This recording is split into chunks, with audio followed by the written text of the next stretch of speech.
surface on the inside of the rod here, okay, has a bearing that rides in there, which are these. Now these bearings are where the oil comes in and helps lubricate the parts so that they can rotate in your engine.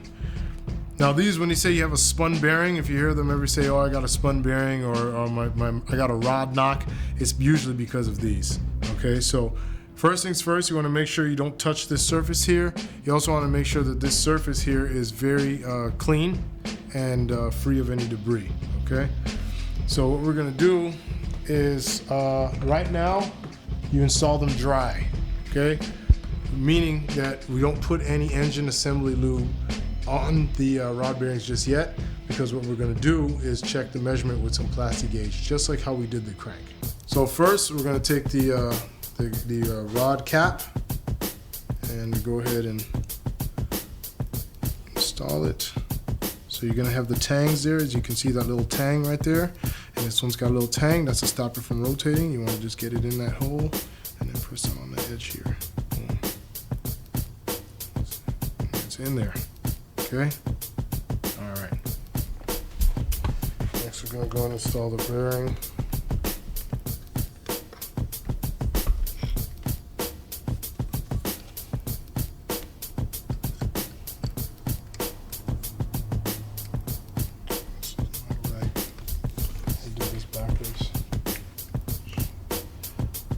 These are actually good bearings, and I'm so used to them not being good that they always fall out.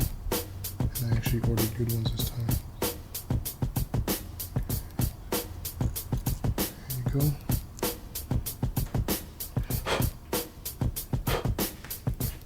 go. Okay, so we got the lower bearing on, okay? And then we got the bearing on the cap. Now, mind you, the cap has a number on it. See, it says number 1, and the rod will have a 1 on the same side, so you want to make sure that the cap is facing that side. You want to make sure, because if not, then it'll be out of round and you're going to have a lot of problems. So what you're going to do now is you're going to rotate the crank to come down and meet the rod right in this pocket, just like that. Okay. And then take the cap here, make sure you match the numbers 1 to 1, and just test fit it. Okay, it looks good. So before we pin it down, we're going to take it back off again, and we're going to put a little strip of plastic gauge. Just place it right there on the crank.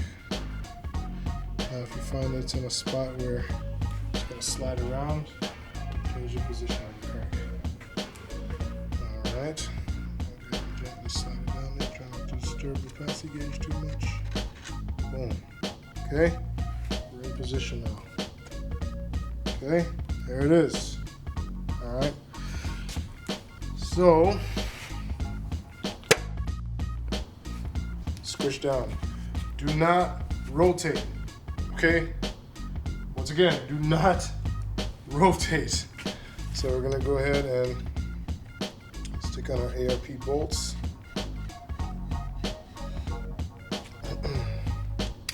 Now I always find an issue with this part because of the main girdle, that it's hard to get to them and torque them down to spec. Just put them on finger tight at first. Okay, and then we're going to take a 13mm socket and torque it down to spec. All right, so now that we've got the plastic gauge in place and everything, we're going to torque down these ARP bolts to 35 foot-pounds.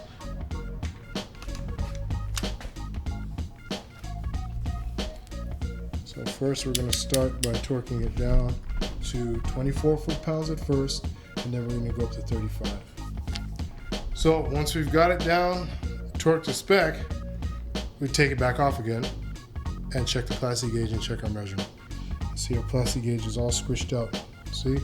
We scraped this plastic gauge off with a credit card, but we're going to measure that. Okay. So let's see what we got here. Hopefully we were in spec. It's always a gamble. 6 millimeters. 1 inches. That looks like 2 thou.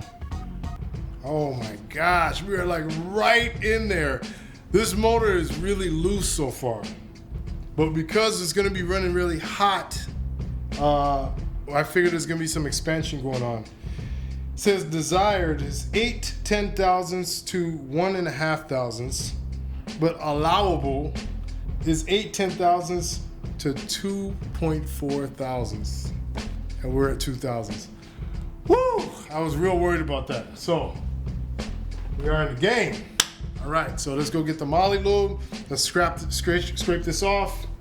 I usually use a credit card because it's real clean and it doesn't gouge the metal and it doesn't gouge the bearing. And to get the moly lube and lock it down. Yeah. So now that you got the measurement, we measured in at 2 thousandths and allowable is 2.4 thousandths, so that's like real close. So what I'm gonna do is take a credit card here and scrape off the plastic dip. I mean, not the plastic dip, the plastic gauge. See, it comes off a little easy here without scratching the crank. Boom, and you do the same thing to the rod cap. Take it up and scrape it off. You add moly lube to the rod bolts. Okay, that helps them from stopping them from backing out again. It kind of gives them a little grip. And also too, you're gonna put some engine assembly lube on the rod bearing now, so that it's nice and smooth until oil gets to circulating through the motor. All right. So yeah, that's it. So all you got to do is repeat what we all did on cylinder number 1. Repeat that for the other 8, and your short block is put together. Okay. So until next time, we're gonna go ahead and put on the oil pan, the timing chain, and the timing cover. All right, we're gonna be using a timing cover from a Ford Explorer. So yeah, man, until next time, y'all, Junkyard Doggin.